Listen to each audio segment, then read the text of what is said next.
Here in the city of Frankfort, we've made it possible for all citizens to be involved in the planning and projected process of the city and of its growth.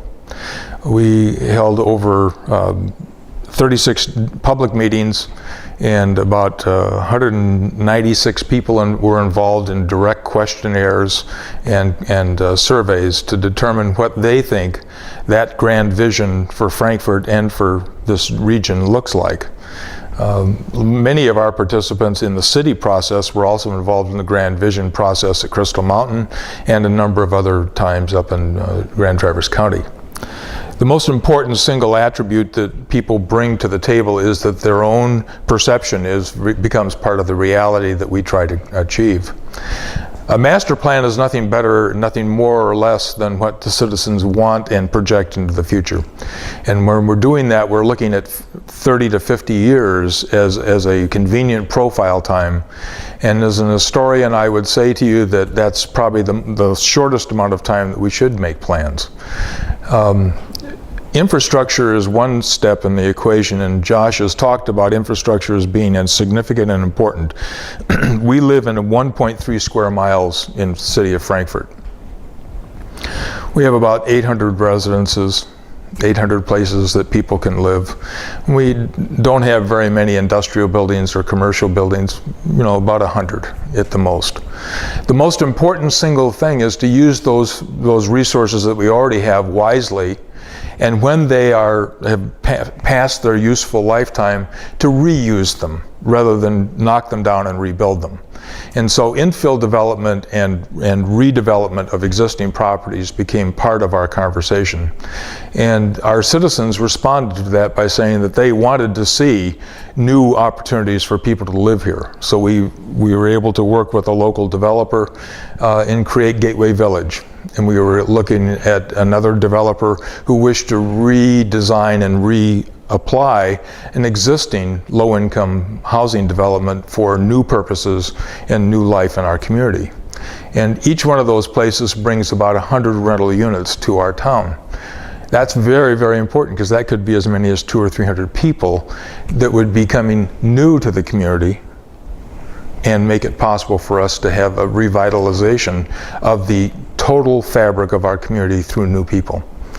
We also have a lot of rental buildings in the community, and the most important thing is that we have safe rental housing. Unfortunately, in rural areas of the United States, and not just Michigan, rural rental housing means poor standard housing, below standard housing, unsafe housing, and we wanted to be sure that we had good safe housing.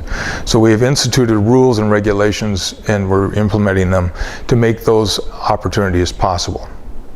But on the other side of that coin is the energy efficiency of our community.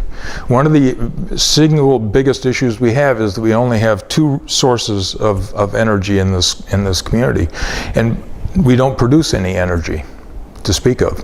I mean, most of our electricity comes from downstate resources, from smokestack plants in other counties, and we're the beneficiaries of clean energy only because they're not being produced here. Well, one of the things we're looking at is the whole new area of alternative energy resources and how to conserve energy in our existing buildings. And we decided as a group that conserving energy is the first step, using alternative energy resources and collecting solar or wind power, using biomass fuels, whatever else might come along, had to be secondary to the conservation of energy that we already need to establish in our town. So the city has looked at infrastructure by changing street lights and other kinds of electrical methods. They've improved by having a city hall that's very energy efficient, using the highest technology available.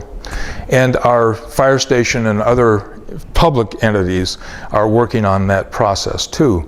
We have a new fire station which is state of the art at this point. The next step is our schools, our institutions, our hospital, all of which are being brought up to high standards in the LEED certified reestablishment of these buildings. One of the most important single parts of that is public transportation and walkability. We have to have a city which is usable whether you have a car or not. whether you have an automobile available to you. We have public transportation available on a dial-a-ride basis as well as a fixed route basis through Benzie Bus. We need to make that a permanent part of our infrastructure in our establishment. We need to have safe routes to schools. And making safe routes to schools is an important step in having a complete street philosophy, which says that all users of all parts of our city have safety and ability to use them successfully. And speaking about walkability, there's an international standard on walkability, which Frankfort, we recently completed that survey, and we ranked 91, 92 out of 100 possible points for walkability, which is an excellent score. Less than 1% of all the cities in the United States have that score. And that's a real achievement.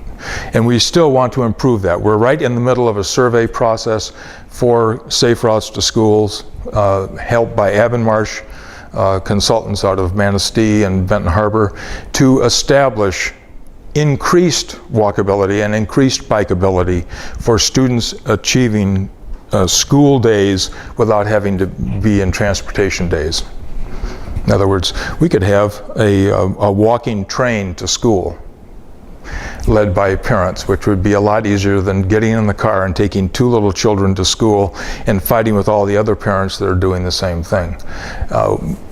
Making sure that people have the opportunity to live in a wholesome, sustainable, healthy environment is very important to the Planning Commission.